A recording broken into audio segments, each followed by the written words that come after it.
Ngapain beli di sistem integrator?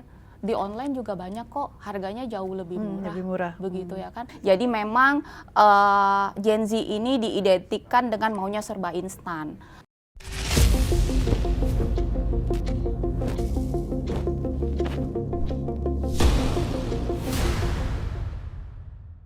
Salam sehat, penuh semangat. Selamat datang di podcast ITI, Asosiasi Industri Teknologi Informasi Indonesia. Kali ini kita sudah hadir bersama kita Dr. Ria Emilia Sari dari PT Teknokrat Mitra Data. Selamat datang, Dr. Ria. Bisa memperkenalkan diri dulu, silakan Dr. Ria. Oke, terima kasih Ibu Mary atas undangannya untuk di podcast ini. Salam kenal sobat semua, saya Ria Emilia Sari. Saya seorang praktisi IT dan juga bermain di ranah akademisi juga. Saya menamatkan S1, S2 dan S3 saya di dalam ranah bisnis IT. Seperti itu kurang lebih Ibu Mary. Wah, luar biasa ya, masih muda tapi sudah S1, S2, S3, luar biasa ini. Tamu kita di podcast IT kali ini ya. Nah, sore hari ini kita akan berbicara mengenai peran sistem integrator dalam transformasi digital dan masa depan bisnis di era cloud dan AI tentunya ya. Nah, menurut Dr. Ria bagaimana peran strategis sistem integrator dalam ekosistem digital? Oke, jadi sistem integrator tersebut ibaratnya tukang jahit seperti itu Ibu Mary ya. Jadi sistem integrator itu dia mengkolaborasikan kebutuhan dari customernya dengan dia mengidentifikasi seperti itu. Jadi dia melakukan assessment dahulu, lalu dia melihat customernya ini perlu devices A, services B, dan lalu juga misalnya managed service C. Kurang lebih itu seperti itu. Sehingga sistem integrator ini perlu dia untuk mendeliver right solution to their customer, dia harus tahu dulu right problemnya apa. Nah, jadi tidak bisa sembarangan perusahaan untuk bisa masuk ke dalam ranah sistem integrator karena butuh pemahaman yang mendalam, kurang lebih seperti itu. Nah, jadi apalagi kita lihat semakin kesini eranya digital transformation, business shifting, teknologi, wah banyak banget yang baru ya Ibu Mary ya. Dulu yang mungkin teknologi-teknologi yang susah didapatkan sekarang sangat mudah. Sangat mudah ya. Contoh dulu untuk kita untuk misalnya digitasi atau untuk coding sesuatu itu perlu bidang keilmuan tertentu. Sekarang kita tinggal tanya aja, misalnya ke ChatGPT seperti betul. Itu semua udah langsung tahu. Nah, jadi memang kembali lagi bukan seseorang tapi suatu perusahaan yang mana menetapkan diri sebagai sistem integrator perlu pemahaman yang mendalam di situ untuk dia bisa memberikan solusi yang tepat ke customer-customernya seperti itu. Nah, kalau PT Teknokrat Mitra Data sendiri itu bergeraknya di bidang apa ya? Kita khususnya di sistem integrator. Sistem integrator. Dari sejak kapan itu ya? Teknokrat berdiri di 2014. 2014 ya? 2014. Jadi sudah hampir 10 tahun ya? 10 tahun ya, kurang lebih 10 tahun. Udah 11 tahun. Menuju ke 11 Baru tahun. kita mau minta ditraktir nih. Jadi tadi sebagai peran strategisnya itu kita harus memiliki tentunya manpower yang capable di bidang itu ya. Betul. Untuk bisa melakukan survei, analisa dan sebagainya. Betul. Nah, bagaimana sebuah sistem integrator itu menghadapi era cloud dan AI? Tantangannya dan peluang itu bagaimana? Ya, jadi memang ini sangat challenging. Wah, jadi nanti curhat nih di sini. Kayaknya sahabat-sahabat itu pengen denger ya curhatnya Dr. Ria seperti apa nih? Curhat ya. Jadi memang bisnis kembali lagi tadi bisnis kita shifting gitu ya. Jadi dulu kalau mungkin Ibu Mary yang misalnya 20-30 tahun yang lalu ya. Kalau kita mentionnya itu bisnis IT tradisional, ya kan? Kita menjual seperti server, storage. Dulu orang punya willingness untuk invest di sana puluhan miliar, bahkan ratusan miliar. But right now, tidak seperti itu. Semua mulai beralih seperti sekarang, mulai beralih mereka dari storage tradisional, mereka move to cloud. baik itu cloud, baik itu hybrid maupun full semuanya mereka di cloud. Nah, jadi itu cukup challenging di ranah sistem integrator seperti ini, dan memang mau tidak mau kita harus ke arah masuk sana juga, ya. kita harus ikut karena kita sudah tidak bisa lagi untuk menolak hal tersebut begitu ya. Jadi kembali lagi yaitu sebagai sistem integrator kita harus benar-benar mengikuti teknologi apa yang ada saat ini. Makanya tadi sumber daya manusianya mesti capable untuk bisa masuk ke dalam bidang tersebut, apalagi sekarang kayak ya cloud, AI.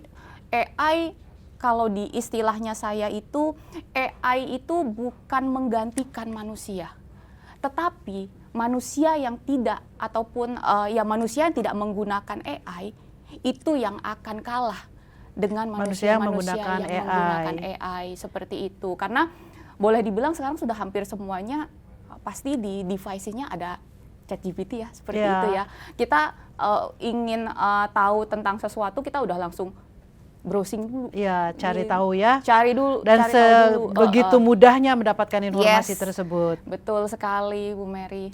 Nah, dalam penelitian terkait dengan hybrid business strategy, bagaimana relevansinya dengan bisnis sistem integrator saat ini?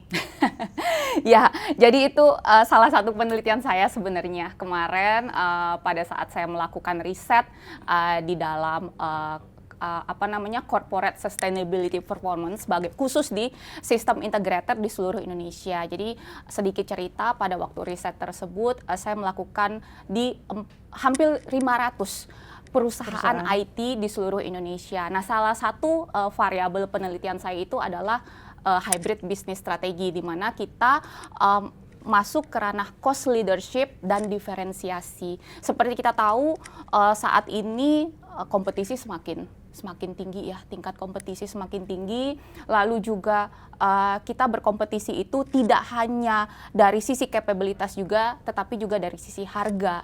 Nah, jadi sebagai sistem integrator harus bisa melihat itu sebagai suatu challenge yang jangan menyerahlah dengan situasi seperti itu. Nah, jadi kita combine-kan antara cost leadership tadi dan juga diferensiasi untuk di dalam perusahaan kita, seperti itu, untuk kita bisa sustain di tengah situasi saat ini, seperti itu Bu Mary.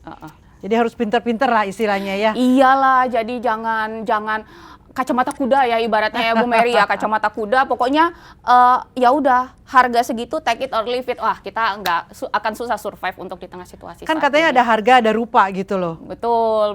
Sometimes memang ada harga ada rupa, tapi kita harus bisa melihat celah di sana. Sekarang tidak bisa kita murni ya udah kita kapabilitasnya sangat expert misalnya, jadi kita harganya seperti itu, no, kita akan kalah. Banyak sekali lah contoh juga di otomotif industri juga seperti itu ya. Jadi ya kita tidak bisa menutup mata memang untuk hal-hal yang ada di depan. Begitu. Jadi harus bisa fleksibel dan menyesuaikan. Setuju sekali. Ya.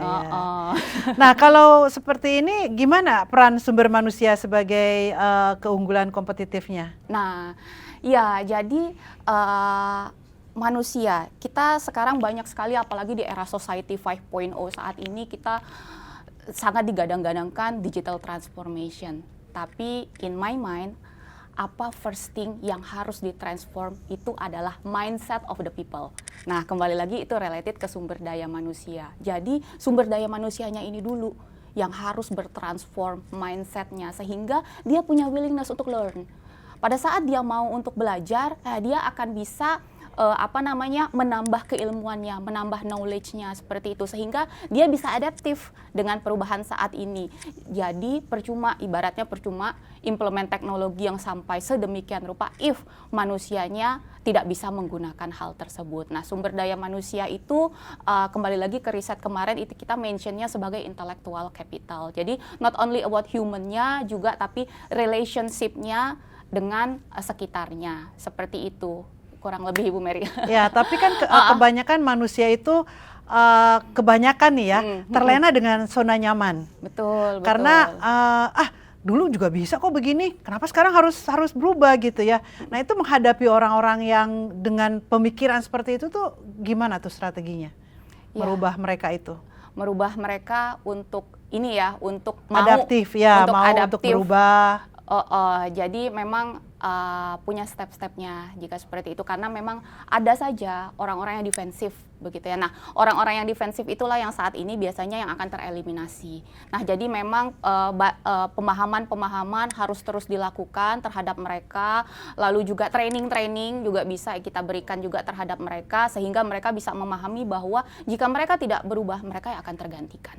Seperti itu, karena kita tahu ya, kembali lagi di situasi saat ini banyak sekali orang-orang yang kembali lagi dia punya expertise tinggi, kapabilitasnya oke, tetapi dia tidak bisa survive. Karena kenapa? Ya dia tidak bisa adaptif dengan perubahan. Seperti itu kurang lebih, Bu Mary. Dan kalau kita lihat di generasi-generasi sekarang itu kebanyakan mereka kan maunya instan ya. Ya, Nah anak-anak itu Gen ya betul. Aduh, kalau boleh mention nih Gen Z ya. Iya, mereka kan maunya instan ya. Nah, gimana menghadapi dari apa namanya sebuah perusahaan sistem integrator menghadapi manpower seperti itu? Ya, betul.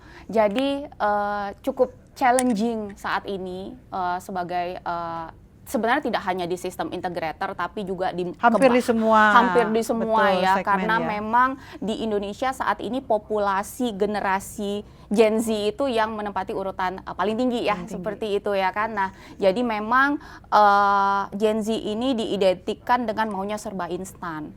Terus juga generasi strawberry katanya. Terus juga sandwich generation dikit-dikit healing gitu ya kan. Nah, jadi memang ini challenge, tapi kembali lagi itu adalah stereotip negatif yang dilekatkan ke mereka. But at the end mereka ini sebenarnya orang kreatif. Pinter. Nah, jadi memang bagaimana? Nah, kembali lagi di sini leadership. Leadership berjalan di sini. Jadi bagaimana sebagai seorang leader gitu ya untuk bisa memanage teman-teman Gen Z ini, karena kebetulan saya juga berada di asosiasi Gen Z juga ya. Jadi bagaimana teman-teman Gen Z ini untuk bisa mau gitu ya, mau untuk belajar, mau untuk berusaha, karena sebenarnya mereka itu yang dibutuhkan adalah role model. Mereka itu mau, cuman kebanyakan mereka itu ibaratnya ya kembali lagi sometimes di perusahaan itu tidak menunjukkan how to-nya, tapi hanya minta hasil. Iya, betul. Jadi mereka itu adalah teman-teman Gen Z ini tunjukkan how to-nya dan mereka akan melakukan itu. Mereka butuh mentor gitu, butuh mentor untuk bisa mereka survive di tengah situasi yang seperti ini. Karena kembali lagi kita tahu sekarang di 2025, nanti di 2045 kita akan Indonesia emas ya, 2045, dan nanti pada saat periode tersebut anak-anak Gen Z ini yang akan memimpin. Jadi memang harus kita bersama-sama bagaimana bisa mendidik, mengajarkan mereka bahwa teman-teman nanti di 2045 kalianlah yang akan memimpin negara ini. Jadi mereka harus aware seperti itu. Diberikan pengertian-pengertian ya. Betul. Dan mereka pintar kok. Mereka pintar, dan bahkan di usia muda sekarang mereka sudah bisa generate income sendiri. Betul. Nah, di PT Teknokrat sendiri sudah banyak dong karyawan Gen Z ini, atau lebih banyak yang generasi-generasi di older generation? Kebetulan di Teknokrat Gen Z-nya banyak. Banyak ya? Banyak Gen Z-nya. Jadi memang kita approach-nya itu adalah dengan mereka ini seperti bukan atasan dan bawahan, tapi teman ya, kolega rekan kerja. Karena kalau enggak mereka itu modelnya kan bosenan ya. Dia mau yang cepat jadi gitu. Nah, kalau kita berkata mengenai inovasi ya, seberapa besar pengaruh inovasi pada bisnis sistem integrator? Sangat besar kembali lagi untuk inovasi, terlebih kalau kita menyebutkannya digital innovation gitu ya kan, karena sistem integrator ini yang akan membantu customer-customernya untuk bisa menghadapi challenge di dalam bisnis. Nah, sebagai perusahaan sistem integrator harus penuh dengan inovasi untuk bisa solve the problem dari customer. Bagaimana efisien dan efektif untuk menyelesaikan masalah tersebut, seperti itu. Nah, jadi jika tanpa inovasi kayaknya kurang menarik ya untuk menyelesaikan suatu masalah. Oh ya udah as is aja gitu, nggak ada something yang ya kembali lagi, saat ini jika nggak ada inovasi kita nggak hidup. Nggak cuma di dalam ranah IT, tapi juga di dalam segala lini bisnis seperti itu sudah harus inovasi itu ibaratnya di dalam, kalau di perusahaan itu ada key performance indicator, innovation itu adalah part of itu. Jadi setiap orang nggak cuman atasan-atasannya aja, tapi sampai di ranah bawah itu harus bisa berinovasi. Nah itu gimana caranya tuh? Caranya gimana untuk bisa membentuk semua karyawan yang terlibat untuk bisa berinovasi itu bagaimana? Biasanya kalau contoh kayak di kantor begitu ya, kita ada tim innovation seperti itu, biasa bekerja sama dengan di internal HR juga, jadi diperlombakan. Nah jadi diperlombakan, lalu juga inovasi tersebut kita ajarkan ke mereka untuk inovasinya enggak melulu harus yang berat kok, misalnya merubah sesuatu yang sampai luar biasa. Enggak, hanya dengan dia bisa membuat segala sesuatu, misalnya SOP aja menjadi lebih efisien, kita sudah hitung poin itu sebagai inovasi. Jadi sehingga sebenarnya teman-teman di kantor, ya siapapun itu ya, sebenarnya mereka itu idenya ada, pasti ada gitu ya.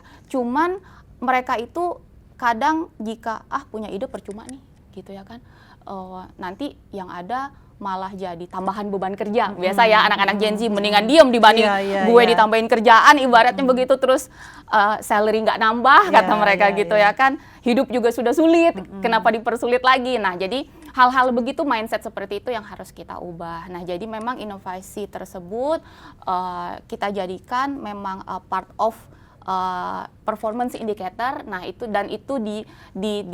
ada dibikin award misalnya seperti itu gitu. Jadi mereka terlibat semangat, mereka terlibat di situ. Iya, mengungkapkan inovasi-inovasinya supaya perusahaannya juga jadi tetap bersaing di pasar ya. Iya, nah, itu. Kalau kita berbicara mengenai kolaborasi ya. Kalau sekarang kita bicara mengenai collab gitu kan.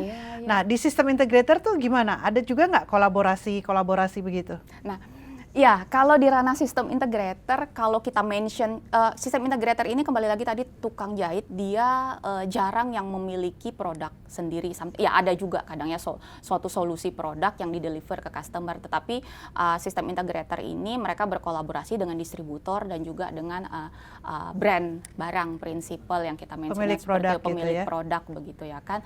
Tapi saat ini kolaborasi seperti itu aja itu inovasinya kurang seperti itu, karena memang ya as is-nya sudah seperti itu begitu ya kan. Nah, semakin ke sini kita harus bisa melihat sebagai suatu sistem integrator harus punya uniqueness gitu.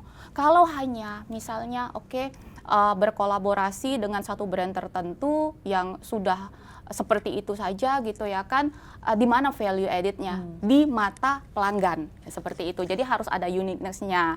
Nah, contoh kita bisa melihat di tengah situasi saat ini bidang keilmuan, bidang bisnis apa yang sedang naik daun. Misalnya di education seperti itu, atau di ranah healthcare industry. Nah, perusahaan sistem integrator ini fokuskanlah di sana. Jadi buat suatu pembeda mereka dengan yang lain. Misalnya mereka IT sistem integrator dengan spesialisasi di healthcare, gitu. Atau IT sistem integrator dengan spesialisasi di ranah education, sehingga mereka punya pengetahuan yang deep di dalam hal tersebut. Contoh kalau saya boleh mention kayak di ranah healthcare, dia sistem integrator, misalnya dia bermain di hospital information systemnya, atau dia bermain di ERP khusus untuk hospital tersebut. Karena kita tahu hospital di Indonesia banyak sekali sekarang, kalau boleh dihitung kurang lebih 3.000 ya, gitu ya kan. Belum lagi klinik-klinik gitu ya kan, belum lagi klinik-klinik, dan belum lagi juga yang di rumah sakit daerah seperti itu. Nah, jadi memang kita harus menciptakan spesialisasi di kita. Nggak bisa kita sekarang ini ibaratnya palu gada, apa yang lu mau gue ada gitu ya kan. Lama-lama kita akan tergerus. Kembali lagi apa yang tergerus? Yang pertama kali ya margin kita akan tergerus gitu ya. Terus juga revenue akan bisa ya tergerus lah apapun itu, sehingga nanti tinggal ya sudah yang dikompetkan apalah only pricing. Kalau kembali lagi ke pricing, how low can you go? Seperti itu ya kan. Jadi bisnis tidak sehat seperti itu. Kalau dulu kan memang palu gada ya, apa lo minta gue ada gitu ya. Semakin banyak toko-toko yang menyediakan seperti itu. Nah, betul. kalau menurut Dokter Dia ini kalau kita mau survive, kita harus memiliki expertise. Kita harus fokus di bidang-bidang tertentu yang memang kita akan fokus untuk kita kembangkan. Sehingga di situ akan terdapat core value-nya untuk customer kita ya. Jadi jangan serakah gitu ya, fokus aja. Setuju kalimat Bu Mary, jangan serakah gitu. Betul. Ya, jadi collab-nya juga partner bisnis kita juga lebih mengenal kita ya dengan segmen industri yang kita geluti tersebut ya. Iya, betul. Nah, kalau kita ketahui saat ini kan pasar tidak stabil ya. Bagaimana dari sistem integrator merespon hal seperti ini? Ya, pasar ya pasar tidak stabil, betul sekali, dan juga ketidakstabilan tersebut kebetulan bukan hanya terjadi di Indonesia aja ya, tapi juga worldwide. Seperti itu ya kan, perang tarif, perang dagang, terus juga perang beneran seperti itu yang berpengaruh terhadap kita impor barang ke Indonesia seperti itu. Terus juga di regulasi pemerintah yang sometimes berubah-ubah. Dan itulah sangat mempengaruhi ya, terlebih di ranah sistem integrator ini yang saya kembali lagi kita ngomong based on data berdasarkan penelitian itu direct effect. Direct effect. Jadi kita mentionnya itu sebagai environmental dynamism, ya kan. Jadi memang kembali lagi sistem integrator untuk survive satu dia harus tadi kita kembali lagi ke awal berkolaborasi. Kalau kita mentionnya itu sebagai aliansi strategis, beraliansi nggak cuma tadi dengan distributor prinsipal atau pemilik barang, tetapi juga beraliansi dengan beberapa bisnis bidang-bidang bisnis tertentu yang menjadi expertise-nya mereka. Terus juga tadi environmental dynamism ya kan, situasi saat ini VUCA era kita ini di Society 5.0, situasi yang volatile, penuh dengan uncertainty, terus juga ambiguity dan sangat kompleks dunia saat ini. Nah, bukan hanya sistem integrator sebenarnya, segala macam bisnis begitu ya kan, terkena, dan memang untuk survive itu kembali lagi kita nggak bisa berdiri sendiri. Kita harus saling support. Dan nggak bisa, tadi setuju banget kata-kata Bu Mary, serakah. No, nggak bisa. Jadi memang kita harus berbagi kuenya dengan rekan-rekan untuk bisa mendeliver sesuatu solusi atau apapun itu yang lebih baik ke dalam ke customer ataupun klien kita. Jadi kuncinya adalah kolaborasi. Kolaborasi penting sekali ya. Penting banget gitu. Nah, kalau di Indonesia sendiri masa depan sistem integrator nih gimana? Masa depan sistem integrator akan terus ada, karena sistem integrator ini ibaratnya dia itu yang membantu ujung tombak di lapangan seperti itu ya kan. Sistem integrator ini sebagai konsultan, jadi perusahaan-perusahaan yang saat ini ada biar mereka fokus di dalam lini bisnis utamanya mereka. Untuk teknologi mereka bekerja sama, kembali lagi tadi perusahaan contoh kalau boleh mention ya, beberapa entitas-entitas tersebut nggak bisa hidup sendiri, nggak bisa mereka mengambil semuanya itu di dalam untuk mereka handle sendiri, nggak bisa berdiri sendiri, sehingga mereka harus tadi aliansi ataupun berkolaborasi dengan si sistem integrator. Sistem integrator ini as a consultant yang mereka percaya untuk bisa membantu mereka untuk meningkatkan sustainability mereka dan performance mereka dari ranah teknologi. Teknologi ini as a support teknologi ini yang mensupport mereka untuk bisa bisnisnya running well.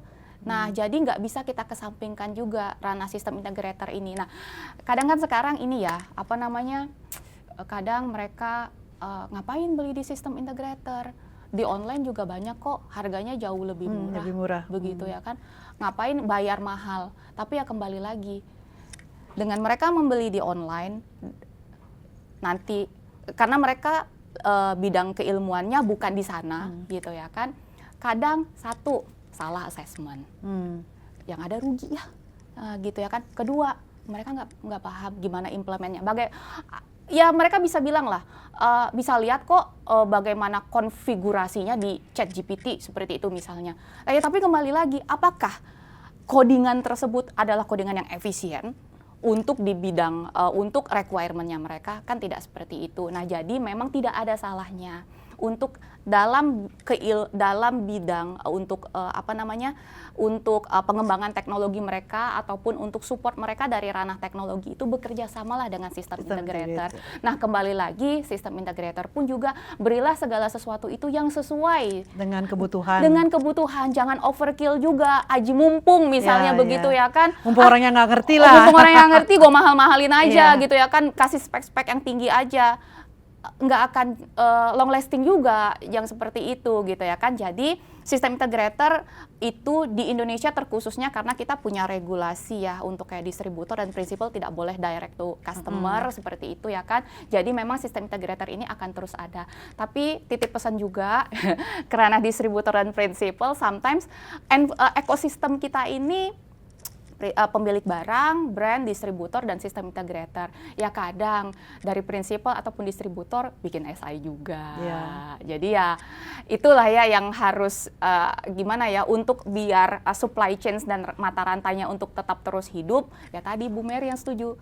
Tidak serakah. Ya, jangan dipegang semua ya. Jangan dipegang semua. Lama-lama SI ini titipan pesan dari teman-teman ya, titipan pesan dari teman-teman sistem integrator nih yang saya beberapa waktu belakangan ini kadang-kadang Bu Mary suka melakukan FGD. FGD diskusi, forum group discussion itu dengan rekan-rekan sesama pemilik bisnis IT. Kata mereka, ya gimana? Kita ya kalah ya. Karena kita adalah SI nggak gede gitu ya kan, terus tapi di ranah pemilik brand atau juga ranah distribusi masuk juga ke situ. Masuk juga dan direct seperti itu. Nah itu titipan pesan Bu Mary.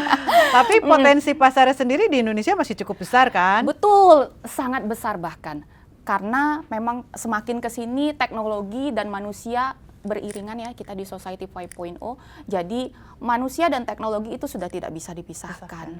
Dan juga untuk suatu perusahaan untuk bisa growth maksimal, untuk bisa sustain dan perform, mereka harus using teknologi in their business.